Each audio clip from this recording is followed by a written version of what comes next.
What are the 5 ways that you can close down and shut the doors on a UK limited company? Well, the strike off, 3 liquidations and possibly administration. We're going to examine each in turn and look at the evidence from the horse's mouth.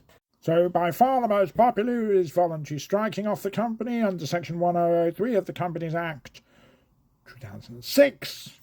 And this is essentially a simple form that you can roll over to Companies House, and you can, if you've got a majority of the directors, they can fill in the form with the prescribed information, which is what essentially is Form DS-01.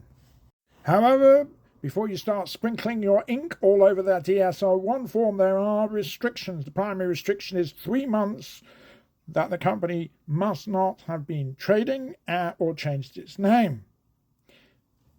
Another reason to hold back one with your pen is the matter of proceedings not concluded. Now, what this is, things like Part 26A restructuring, CVA, administration, going into liquidation, all those types of procedures, if they're in process, subject to the terms in this section on the restrictions under voluntary strike-off, you cannot then use the voluntary strike-off form, and if you do, it's potentially a criminal offence. But if voluntary strike-off's not going to work, then you can potentially use the Insolvency Act to utilise one of the 3 types of liquidation. First one will be voluntary liquidation under Section 84 of the Insolvency Act 1986, giving rise to the circumstances of, and you can use the voluntary liquidation procedure, in particular if you pass a special resolution by 75% or more of the members/shareholders. There are essentially 2 types of voluntary liquidation. Members Voluntary Liquidation, which is for a solvent company, and Creditors Voluntary Liquidation, which is for an insolvent company typically, but certainly one where there is not a filing of the DS-01 form, and that's in Section 90 of the Insolvency Act. Draws the distinction between the 2. Ultimately, if you go into voluntary liquidation under Section 103 of the Insolvency Act 1986, the directors lose their powers. However, there is a 3rd type of liquidation available, which is known as compulsory winding up.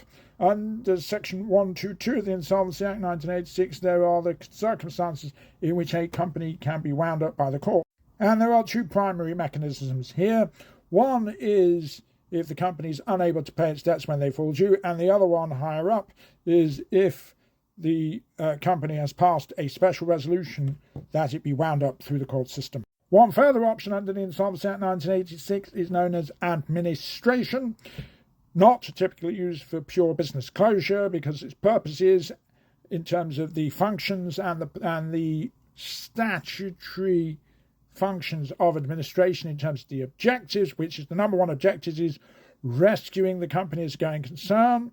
But there are 2 other potential objectives which can be used to go into administration, and one of them is to get a better realisation than you would achieve through liquidation. The other is to make a distribution to preferential secured creditors.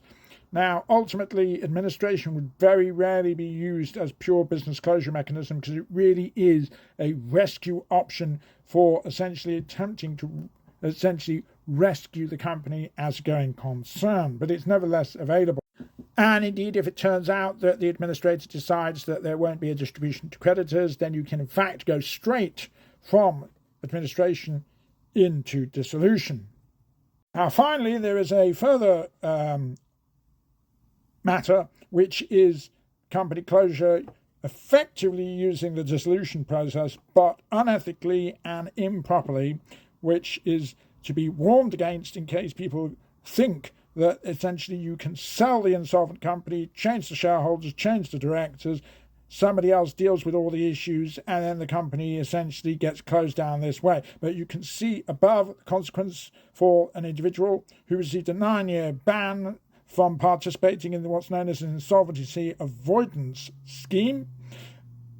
And this is discredited and to be warned against, and is much more likely to make a director susceptible to investigation if they participated and tried to get rid of a company through one of those types of schemes.